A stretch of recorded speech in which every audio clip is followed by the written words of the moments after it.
Right now, customers are really struggling with some different issues. And slowing down and understanding your customer's business and how their business is changing gives you an opportunity to really set yourself apart as that trusted advisor, that trusted partner who can help them co-create a solution that maybe your competitors could, but your crappy competitor salespeople don't. Coffee's for closers only. So we've established my proposal is sound in principle. Now we're just haggling over price. Let's see how much we're going for on eBay. Man, it's the same as Dunkin' Donuts. Costs 15 times the price.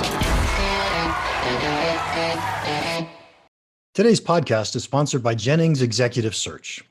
I had a great conversation with John Jennings about the skills needed in different pricing roles. He and I think a lot alike. If you're looking for a new pricing role, or if you're trying to hire just the right pricing person, I strongly suggest you reach out to Jennings Executive Search. They specialize in placing pricing people. Say that 3 times fast. Welcome to Impact Pricing, the podcast where we discuss pricing, value, and the crucial relationship between them. I'm Mark Stiving. Today our guest is Mark Boundy. Here are 3 things you want to know about Mark before we start. He is a third-time podcast guest. He was one of our original ones, and then he came back on and talked about value at, Mark, what was the name of the company? W.L. Gore. Gore, yes, thank you. He is a sales pricing and value consultant and has been doing this for 10 years. And he published a phenomenal book called Radical Value. Welcome, Mark. Mark, thank you. Great to be on again. Great to catch up and have a chat. And we just haven't chatted for a while. Okay, to tell the audience, we actually talked for about 5 minutes before we hit the record button, but I have no idea what we're really going to talk about today other than sales and value and pricing. Yeah, we've found out over the course of the last probably 2 some years that we are very much kindred spirits when it comes to this. So it's always interesting to get each other's perspective. And sorry if you want controversy, but I don't think we're going to disagree very strongly about much. We'll try to find some. It's okay. So in our brief 5 minutes, you said, hey, let's talk about sales funnels and what they look like in companies and how we perceive them or misperceive them. So go ahead and set that up for us. What are you thinking? Yeah, I've managed funnels, and in my days with Miller Hyman, I help people define sales stages and sales funnels, and they're a very useful tool to help organize selling work, help organize and marshal the correct resources at the correct time in your engagement plan with your customer. But the problem is the sales funnel really covers a tiny portion of the customer's buying journey. And when we as the selling organization start to believe that the funnel represents anything having to do with the customer, we start assuming horrible things about the customer, start missing things with and about our customer. And we can actually be sowing the seeds of our own demise if we believe that our funnel represents the customer's buying decision at all. Okay, give us an example. How are we going to mess up if we trust the funnel? By the way, I don't think the funnel represents the customer's buying decision as much as it represents the way we think about sales. No, you're absolutely right. And at Miller Hyman, we spent a lot of time actually trying to shift the thinking at a client, saying that you have a minimum action to go from stage 1 to stage 2 in your buying process, and stage 2 to stage 3. These are the minimum required selling actions required to promote a deal. And we spent a ton of time saying that we want to also have a set of minimum customer buying actions to promote it from 1 to 2, 2 to 3. Because if the customer is not really engaged in a buying process and you're endlessly marching through your sales process, at the end, when you think that they're ready to sign something and they're saying, sorry, I'm still thinking about what I want to do with my life, suddenly you have wasted a ton of selling time, selling resources, you've put forecasts in, you've committed to the CEO, and the CEO has committed to their the stock analyst, lots of bad things happen. So we try to tie customer buying actions to that. But remember, your customer's buying journey started way before you put them into the top of the funnel. And we think of the first part of our funnel as qualifying the customer. Yep. Not discovering how much of their buying process they've gone through, how flawed the process has been so far, what they think, what they know, what they aspire to, what blind spots they have.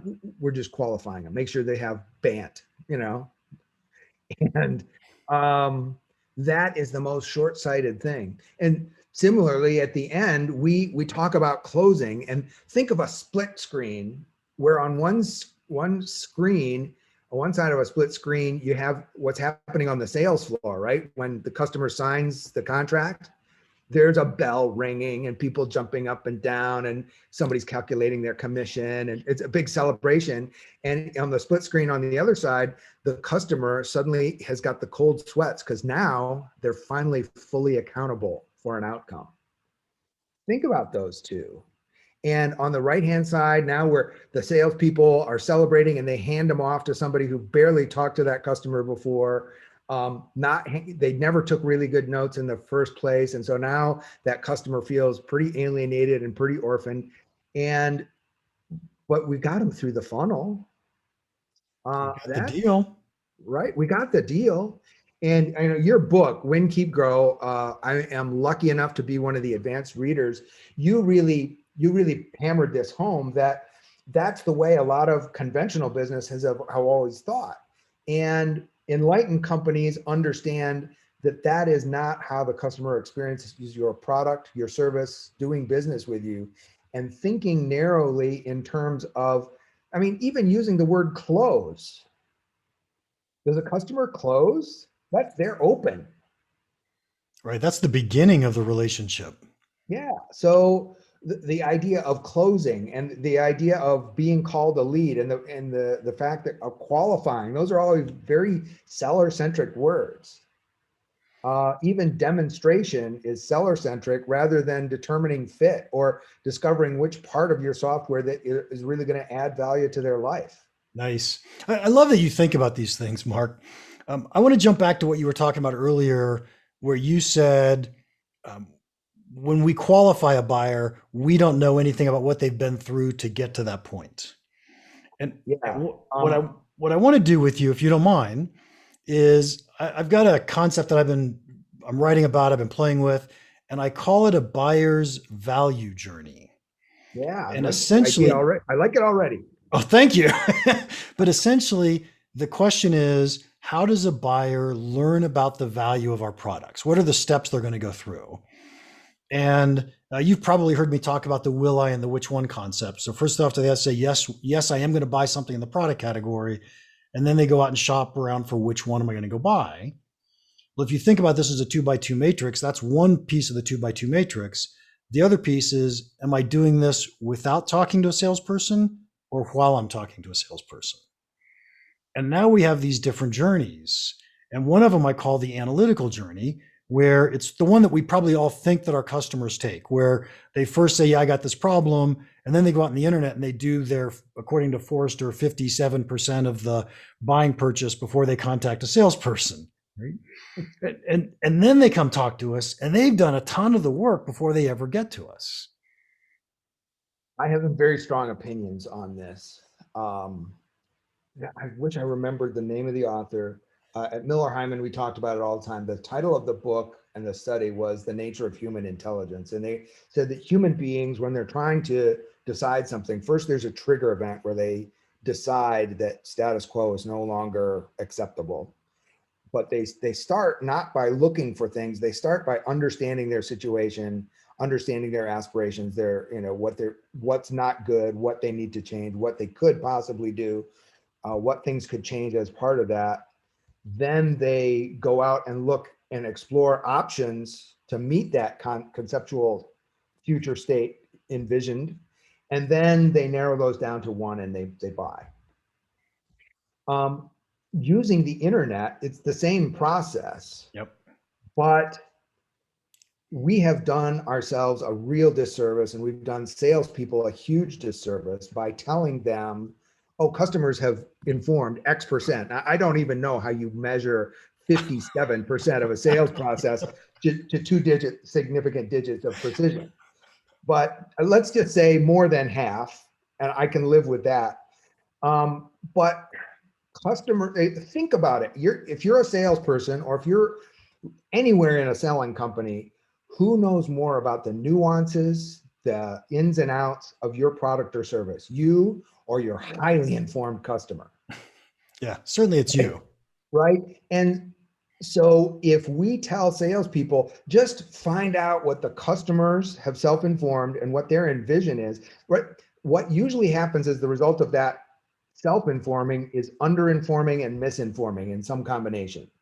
And their vision for the future is probably pretty underwhelming. And if you actually built exactly what they envisioned, it would never have ROI in the first place, because it's so underpowered, underwhelming, and misunderstanding what the possibilities are. So they've got a crippled vision of the future. Perhaps when they're really good, if they buy it regularly, they'll have a good one. But the best case, if it's an infrequently purchased product or service, they will have an imperfect vision of their own future.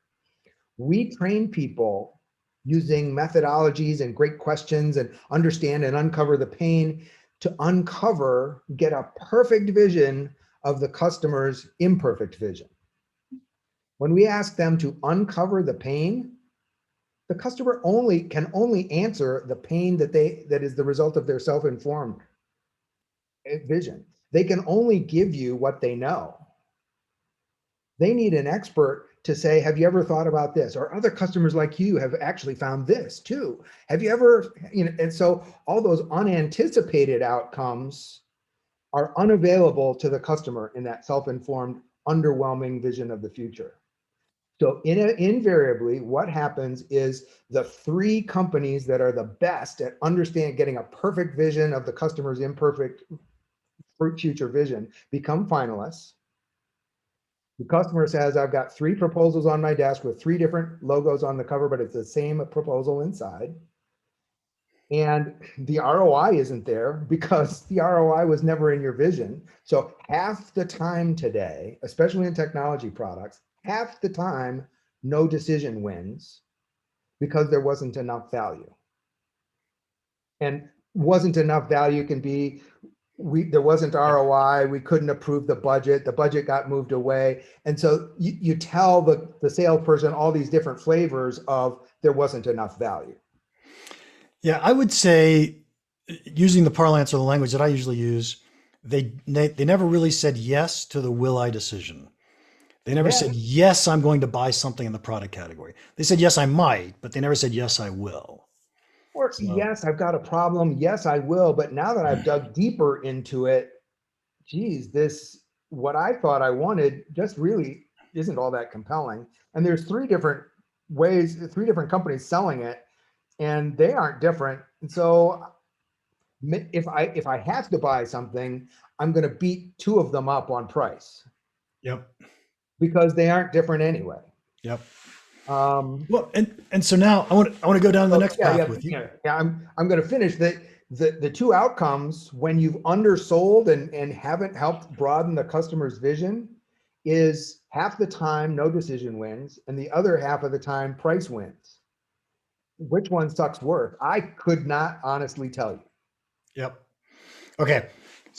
So when I think of salespeople talking to customers, I tend to think that salespeople are having conversations either about the will I decision or about the which one decision. Okay. Not both. And what I just heard you say is, even though the customer came to us ready for a which one decision and a which one conversation, we really needed to bring that back to a will I conversation so that they truly understood the value of solving the problem. Yeah. And then move back into the which one. Yeah. And it might be what will I, right? Because their will I, they said yes to this underwhelming future vision that was never going to have the ROI in the first place. So their which one was always going to be crippled. Yep. So you have to bring them rather from a will I to a what will I. Yep. I'm with you. And as soon as that what will I becomes compelling, then they're back to a will I, and it happens to be a will I that only you're the only available which one. Yep. Okay, so let me give you the second of the three journeys that I want to talk about real quickly. The second one is buyer says, I got this problem. I don't really feel like doing the research. I'm going to call my friend, the salesperson, or I'm going to walk into a retail store and I'm going to let a salesperson educate me about this. And now the salesperson has the opportunity to say, what's the problem? How do we solve it? I would call it will I. You would say, what will I? Yeah. And then the buyer says to us, thank you very much. I still need to shop around and look at other alternatives, but yet we had the leg up because we got to educate them. I call that a relationship journey. What do you think? I like it. And so I work with my clients to understand their differentiation. And I work with them really hard to translate their feature and benefit differentiation into a differentiated customer outcomes. My commercial carpet wears longer, which doesn't just mean more, better dollars per year calculus. It also means fewer replacement cycles. And if your carpet is underneath your customer service department, the business disruption is much less frequent. And so we actually teach if your differentiation is longer wearing, now I want to have my salespeople talk about business disruption, because that business disruption, preventing business disruption, is the what will I that I'm the best in the world at delivering. Yep. I want to teach my customer to ask about durability and ask about business disruption and put business disruption in their internal business case. Yep. So that which one that relationship advantage went to something. I planted the seed and I created the value for my differentiated features. So anytime you got a differentiated feature, let's make sure that your salespeople are really creating demand for the outcomes that come from that differentiated feature. Yep. Absolutely love that. That was beautiful. I do something really similar as well. I call it a value table where it's problem, solution, result, and value. Yep. And so the result in my world would have been that business disruption. And then the value is just what's the dollar value when you have to shut down your customer service department for a day to replace the carpet. Yes. So,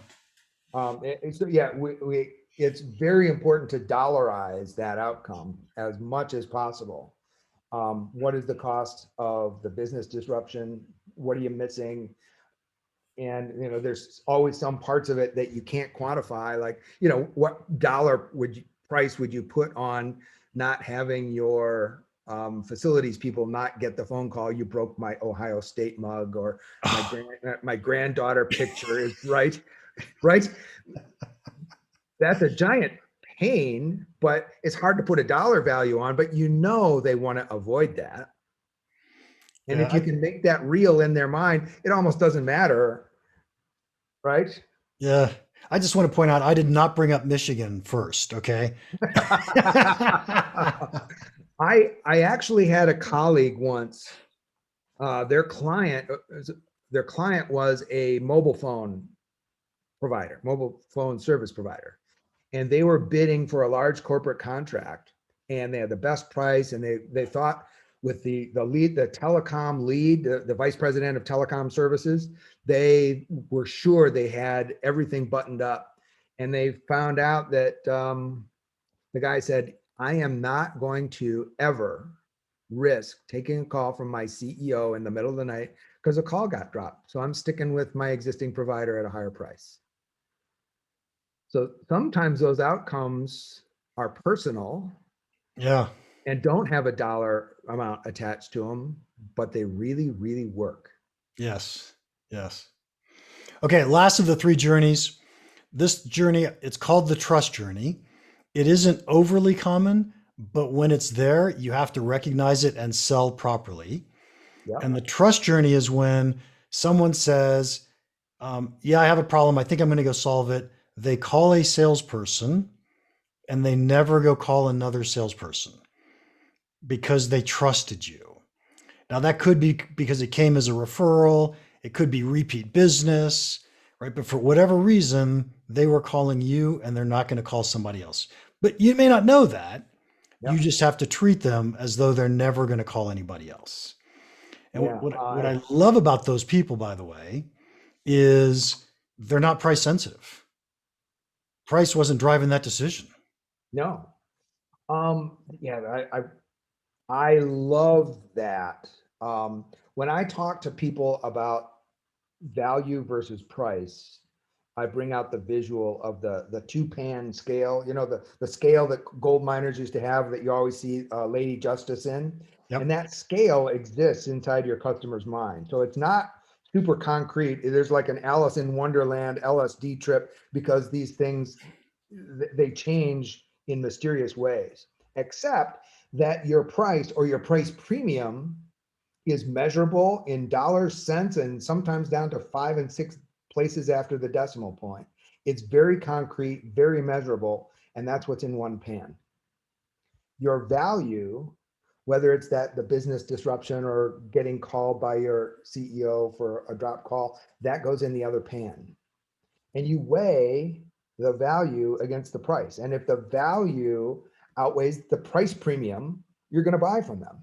Now, the trust that a salesperson has, actually, this is where it gets Alice in Wonderland. The cross beam that goes from where the two pans hang, the cross beam from the pivot to where the value pan hangs from can shorten or lengthen. And when they trust the salesperson, it gets longer. And when they don't trust the salesperson, it gets shorter. So the same amount of value outweighs a ever decreasing amount of price premium because they just don't trust you. They don't believe you. Gartner said, By the way, go ahead. fabulous visual. Just wanted to throw that out. Fabulous visual. Go ahead. What's Gartner say? So Gartner said that it was either 2 or 3% of salespeople are highly trusted advisors by their customers. Think about how low that bar is. And so you can imagine if, and 86% of the time, customer says the salesperson doesn't even understand my business. Yep. So that trust sale is a very real thing because the odds of going out and finding a second person who can do what the first person has already done are staggeringly low. Your salespeople are staggeringly bad. And it's staggeringly easy to get to be no longer be one of the 97% of salespeople that aren't trusted advisors. Okay, so I could do this, but I'm going to ask you to do it. Tie the conversation we've just had back to the word that we both love, and that's value. Value only exists in your customer's mind. That scale, that counterbalance only exists in your customer's mind. Your value that you articulate is a value proposition. You're proposing something that you hope comes into existence between your customers' ears. So credibility is what opens their ear, is one of the things that open their ears. Not just the numbers, but the fact that they believe you and allow it into their being, into their soul, to listen to it and believe it. So value has to outweigh the price. Your value premium has to outweigh, your differentiated value has to outweigh the price premium over the next best choice.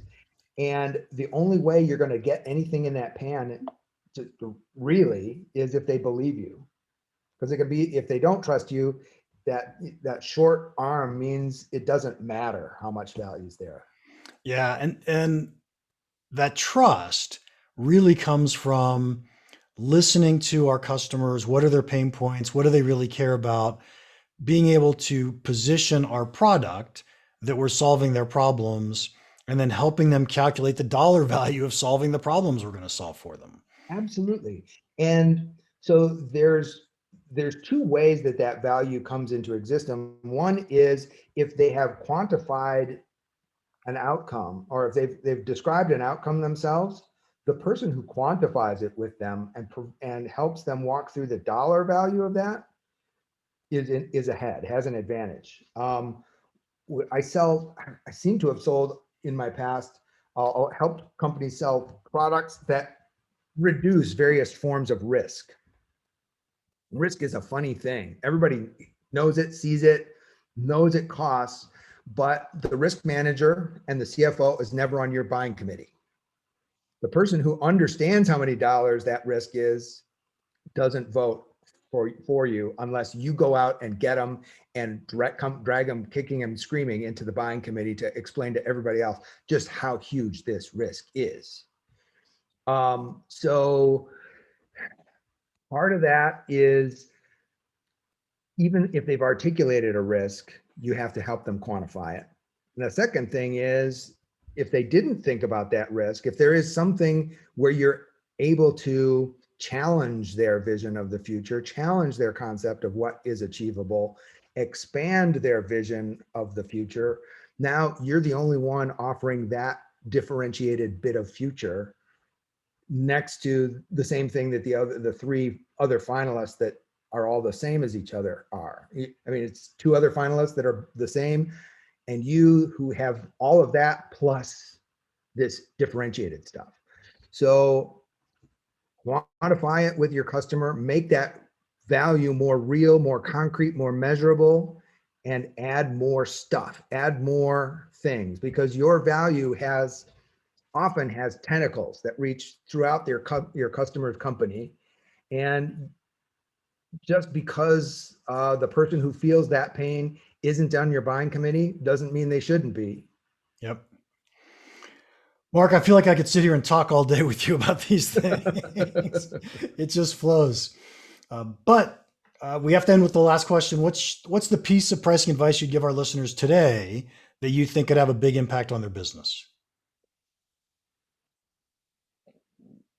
Right now, customers are really struggling with some different issues, and slowing down and understanding your customer's business and how their business is changing gives you an opportunity to really set yourself apart as that trusted advisor, that trusted partner who can help them co-create a solution that maybe your competitors could, but your crappy competitor salespeople don't.